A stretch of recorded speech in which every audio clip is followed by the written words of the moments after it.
몇 개월 사이에 슬픈 일이 있었다면 무엇일까? 제 개인적으로 그래서 정말 마음 아픈 일이 한 가지 있는데 그래서 이제 고향 친구가 갑자기 죽었다라는 그 소식을 들었을 때였습니다. 이제 60밖에 안 됐는데 그래서 서울에 일이 있어서 왔다가 머리가 아파서 병원에서 이제 수술을 받게 되고 수술을 받고 난 그 후유증으로 갑자기 그렇게 죽게 된 거예요. 그래서 시골 고향에서 살던 그 친구인데 무엇보다도 그 아내 된 그 부인 집사님이 신앙이 너무너무 좋아요. 이 친구는 믿음이 좀 약하긴 하지만 그래서 제가 가끔 그 시골 교회 후원하게 되면은 그 이제 그 여자 그 집사님, 친구 부인 집사님을 통해서 후원금도 보내고 그렇게 했던 친구였습니다. 그런데 갑자기 죽었다는 그 소식을 듣고 제가 마음에 또 충격을 받고 또 마음이 너무 안 좋잖아요. 그리고 무엇보다도 그 믿음 좋은 친구의 아내가 그 시골에서 이제 어떻게 생활할까? 시골 농사 짓는다는 게 쉽지 않고, 이제 이 친구도 시골 그 내려간 지 10년 좀 더 됐어요. 그렇기 때문에 친구 부인 같은 경우는 어떤 의미로서는 낯설 수도 있는 그곳에서 참 힘들겠다 하는 그런 생각이 들었습니다. 그러면서 제 마음속에 드는 그 생각이 뭐냐면은 그런 가운데도 우리 아버지 하나님은 살아계시기에 사랑하는 딸이 그처럼 슬퍼하고 아파하고 고통하도록 내버려 두지 않으실 거다라는 그러한 믿음과 그 속에 예수님의 부활 생명이 있기 때문에 그 부활의 그 능력이 인생의 모든 어려움 또 두려움 그 염려를 넉넉히 이겨낼 수 있을 거다. 그런 은혜를 하나님께서 주실 거다라고 하는 확신이 들었습니다. 모르긴 해도 하나님께서 그러한 은혜를 주실 줄 믿습니다.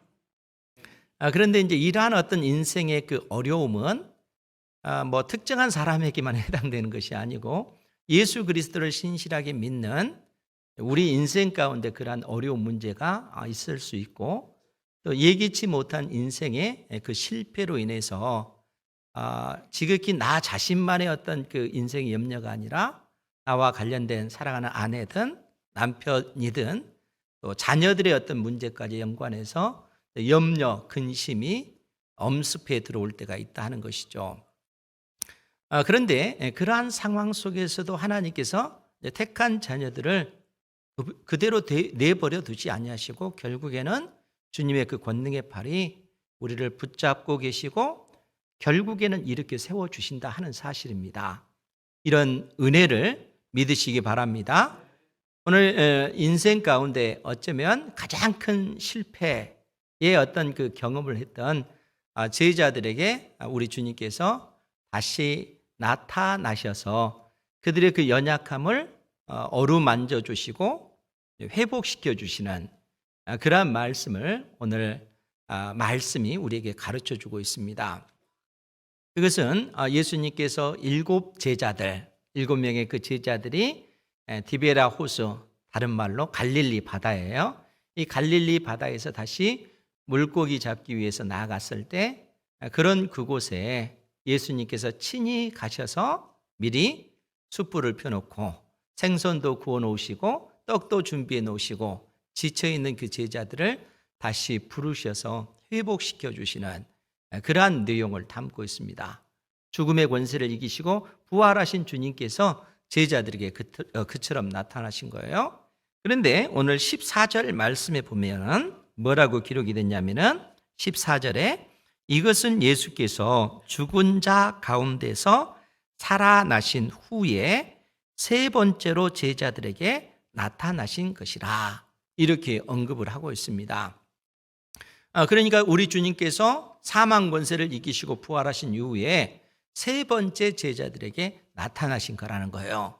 그런데 우리가 이제 성경을 꼼꼼하게 전후 상황들을 잘 살피면서 보면은 예수님께서 제자들에게 3번 나타나신 것이 아니라 실상 이 갈릴리 바다에서 나타나실 때는 7번째입니다. 7번째 이제 제자들에게 그렇게 나타나셨어요.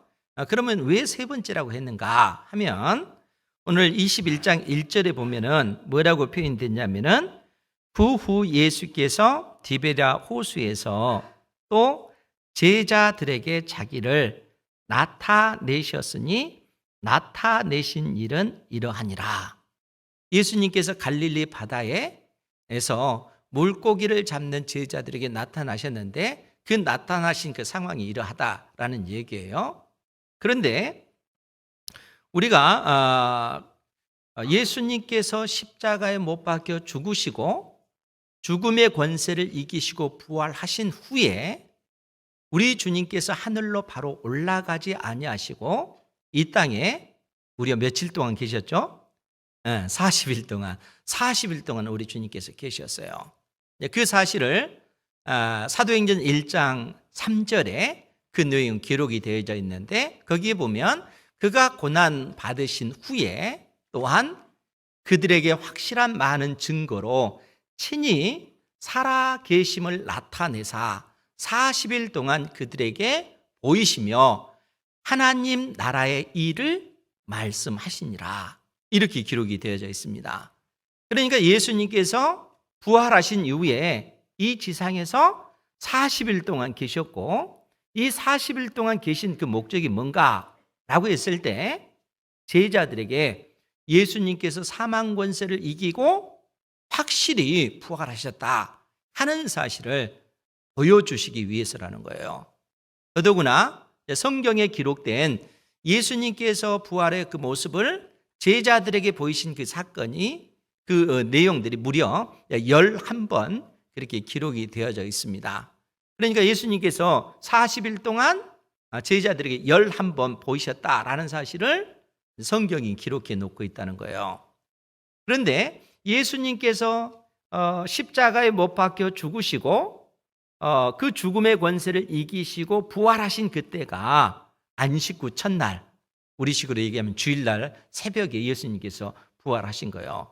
그러니까 오늘 그 날짜로 얘기하면 오늘 새벽에 예수님께서 사망 권세를 이기시고 부활하셨는데 부활하신 주님께서 제일 먼저 보이신 사람이 누군가라고 했을 때 막달라 마리아에게 처음 예수님께서 보이셨다는 거예요. 그것이 첫 번째고 두 번째가 갈릴리 수많은 여인들에게 두 번째로 예수님께서 부활하셨다 하는 사실을 보이셨고 세 번째로는 베드로에게 그러니까 안식구 첫날 부활하신 오늘 우리식으로 얘기하면 주일날 오후에 베드로에게 보이셨고 그것이 세 번째예요.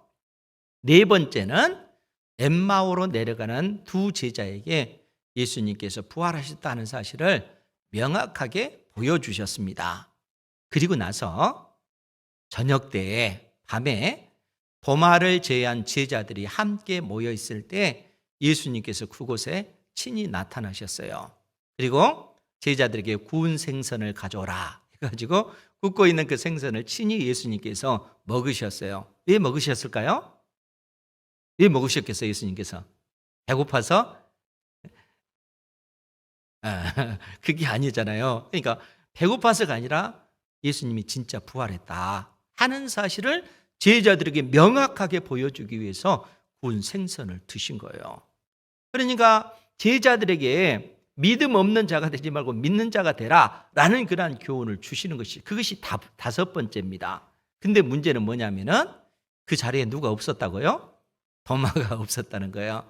그래서 도마가 제자들로 하여금 그 소식을 듣고 이게 무슨 소리냐? 예수님께서 십자가에 못 박혀 죽는 거, 옆구리에 창이 찔려서 온몸에 물과 피를 쏟으신 것을 내가 다 목격했는데 어떻게 예수님께서 다시 살아난단 말인가? 그건 불가능한 일이다 라고 믿지 않았다는 거예요. 그때로부터 8일이 지나서 예수님께서 도마를 비롯한 모든 제자들이 모였을 때 그곳에 예수님께서 나타나셨어요. 그것이 6번째입니다. 예수님께서 나타나셔서 도마에게 뭐라고 얘기해요? 너의 손을 내밀어서 내 옆구리를 만져봐라. 내 손을 만져봐라. 그리고 믿음 없는 자가 되지 말고 믿는 자가 되라 라고 말씀해 주셨어요. 그러니까 예수님께서 제자들이 함께 모여있는 그 장소에 이 갈릴리 바다에서는 세 번째 그렇게 나타나신 거예요. 그래서 사도 요한이 14절에 세 번째로 제자들에게 나타나신 것이다 이렇게 말씀해 주고 있는 겁니다. 그런데 이제 문제가 있어요. 그것이 뭐냐면은 부활하신 예수님을 제자들이 목격을 했잖아요. 제자들이 목격했음에도 불구하고 제자들의 마음속에 예수님이 부활하셨다 그 사실을 보면서 마음의 그 감격과 그 기쁨이 있지만 동시에 그들 마음속에 큰 슬픔과 또 아픔이 있다는 거예요. 왜 그랬을까요? 부활하신 주님을 봤으면 그것으로 인해서 기뻐하면서 예수님께서 부활하셔서 온 세상에 전해야 될 그러한 어떤 제자들이 그러한 어떤 예수님의 부활의 모습을 보면서 기쁘지만 그들 마음속에 아픔이 있는 거예요. 고통이 있는 겁니다. 왜 그럴까요? 정말 주님을 사랑하지만 그들은 주님을 배신한 그러한 그 이력이 그들에게 있기 때문에 그래요. 그래서 우리가 마태복음 26장에 보면 마태복음 26장 31절 이하에 예수님께서 십자가에 못 박혀 죽으시기 전날 밤에 예수님께서 제자들에게 뭐라고 얘기를 하냐면 31절에 그때 예수께서 제자들에게 이르시되 오늘 밤에 너희가 다 나를 버리리라. 기록된 바 내가 목자를 치리니 양의 떼가 흩어지리라 하였느니라. 그러나 내가 살아난 후에 너희보다 먼저 갈릴리로 가리라. 예수님께서 여기서 이미 제자들에게 내가 부활한 이후에 너희들보다 먼저 갈릴리로 가 있을 것이다 라고 말씀해 주셔요. 왜 그렇습니까? 지금 예수님께서 제자들에게 오늘 밤 너희가 다 나를 버릴 것이기 때문에 나를 배신할 것이기 때문에 그렇다는 거예요. 그런 말을 들은 베드로와 제자들이 뭐라고 얘기하겠어요? 결코 그런 일은 있을 수 없을 것입니다. 이렇게 고백하지 않았겠어요? 그래서 33절에 베드로가 대답하여 이르되 모두 주를 버릴지라도 나는 결코 주님을 버리지 않겠습니다. 주님을 배신하는 일이 결코 없을 것입니다 라고 그렇게 얘기해요. 그때 주님께서 오늘 밤 내가 나를 3번 부인할 것이다. 닭이 울기 전에 네가 나를 3번씩이나 부인할 것이다 라고 얘기할 때 35절에서 베드로가 뭐라고 얘기를 하냐면은 베드로가 이르되 내가 주와 함께 죽을지언정 주를 부인하지 않겠나이다 하고 모든 제자도 그와 같이 말하니라. 베드로뿐만 아니라 모든 제자들도 예수님을 부인하는 그러한 일이 없겠다. 생명 걸고 약속을 한 거죠. 그런데 그 밤에 어떻게 돼요? 베드로를 비롯한 모든 제자들이 예수님을 부인하잖아요. 더더구나 베드로는 3번째 부인하면서 이 맹세까지 하잖아요. 나는 예수님을 절대 모른다. 예수가 누군지도 모른다. 만약에 내가 거짓말을 한다면 저주받아도 괜찮다. 그런 맹세를 베드로가 했다는 거예요. 그리고 나서 닭이 울자 어떻게 돼요? 베드로를 비롯한 모든 제자들이 예수님을 배신한 그 아픔으로 인해서 고통하는 것이죠. 그러면 여러분 생각해 보세요. 예수님을 정말 제자들은 사랑하지 않았을까요? 그게 아니잖아요. 너무너무 주님을 사랑하잖아요. 여러분들 한번 생각해 보세요. 여러분들은 주님을 사랑하십니까? 여러분들의 생명보다 더 사랑하십니까? 어떠한 순간이 어떠한 어려움이 있다 할지라도 여러분들은 예수님을 배반하는 그러한 일을 하지 않을 것입니까? 그러시기 바랍니다.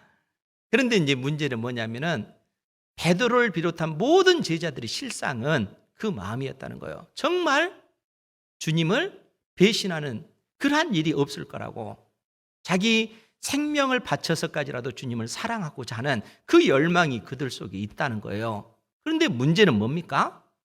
그처럼 주님을 사랑하지만 죽음의 그 공포 앞에 그들은 주님을 대신할 수밖에 없는 그런 상황이 되었다는 거예요. 그러면 여러분, 왜 그랬을까요? 왜 그들이 주님을 부인할 수밖에 없을까요? 그것은 두려움, 무서움 때문에 그런 것이죠. 여러분들, 우리가 인생을 살아갈 때 닥치는 그 수많은 어떤 그 어려움, 그 무서운 그 상황들이 닥치면은 우리 생명뿐만 아니라 우리의 어떤 그 가족들, 자녀들, 이 부분에 대한 어떤 염려, 근심이 엄습해 들어오면 어떻게 돼요? 그것 때문에 나의 어떤 자녀들 때문에 우리가 주님을 부인할 수도 있잖아요. 그런 두려움이 엄습해오면 그럴 수 있다는 거예요. 그런데 제자들은 정말 생명을 걸고 주님을 사랑하기를 원했지만 그 두려움 때문에 결국은 주님을 부인하는 이런 상황이 됐다는 거예요. 여러분, 두려움의 어떤 그 뿌리, 그러니까 모든 어떤 우리가 살아가면서 겪게 되는 염려, 근심, 두려움의 그 모든 그 근원은 실상 죽음에 있습니다. 사망에 있다는 거예요. 그러니까 이 사망 권세 앞에, 죽음 앞에 이 땅에서 힘을 쓸 수 있는 그 어떤 사람들도 없어요. 아무리 큰 권력을 가지고 있다 할지라도 죽음 앞에서는 어때요? 그 권력을 가진 사람이 힘을 발휘할 수 있겠어요? 없잖아요. 권력이 있어도 소용이 없어요. 여러분들이 엄청난 그러한 재물을 가지고 있다 할지라도 재물을 가지고 있으면 이 죽음을 이길 수 있을까요? 그렇지 않잖아요. 재물이 됐든 권력이 됐든 아무리 건강한 몸을 가지고 있다 할지라도 어느 순간 죽음 앞에 섰을 때는 그 힘을 발휘하지 못한다는 거예요. 그만큼 사망 권세가 무섭고 두려운 것이기 때문에 그런 것입니다. 그런데 놀라운 것은 뭡니까? 우리 주님께서 이 사망 권세를 깨뜨리시고 부활하셨습니다. 부활하신 주님께서 예수 그리스도를 믿는 하나님의 자녀들에게 부활 생명을 주셨다는 거예요. 우리 안에 부활 생명이 있는 줄 믿으시기 바랍니다. 이 부활 생명이 우리 인생의 모든 염려, 근심, 걱정을 이겨낼 수 있는 그러한 그 능력으로 우리 속에서 역사하신다는 거예요. 그러니까 부활하신 주님께서 이 디베랴 호수에서, 갈릴리 바다에서 그 제자들, 7 제자들을 다시 부르시고 그들에게 구운 생선을 주시고 떡을 주시면서 그 상한 마음을 만져주시는 거예요. 실패한 그 마음을 어루만져 주시고 회복시켜 주시고 치료해 주시는 겁니다. 그리고 너희가 나를 사랑하느냐? 베드로에게 그렇게 3번에 걸쳐서 그 질문을 하잖아요. 네가 진정 나를 사랑하느냐? 주님, 사랑합니다. 네가 나를 사랑하느냐? 주님, 사랑합니다. 네가 정말 나를 사랑하느냐? 주님, 정말 사랑합니다. 이 고백을 통해서 베드로의 상한 마음을 치료해 주시는 거예요. 3번씩 부인했던 그 마음을 어루만져 주셔서 회복시켜 주시고 하나님의 사람으로 그에게 맡기신 사명을 감당하도록 그처럼 은혜를 베풀어 주신다는 거예요. 우리 주님께서, 부활하신 주님께서 그 제자들에게만 그런 은혜를 주시겠는가 하면은 그렇지 않다는 거예요. 오늘을 살아가는 우리에게, 생명의 주님을 나의 구주로 영접한 우리에게 부활 생명을 주셨기에 그 생명 안에서 인생의 그 모든 어려움, 그 무서움, 그 두려움을 뛰어넘는 그 능력을 우리에게 공급해 주시는 것입니다. 이 믿음으로 살아가시기 바랍니다.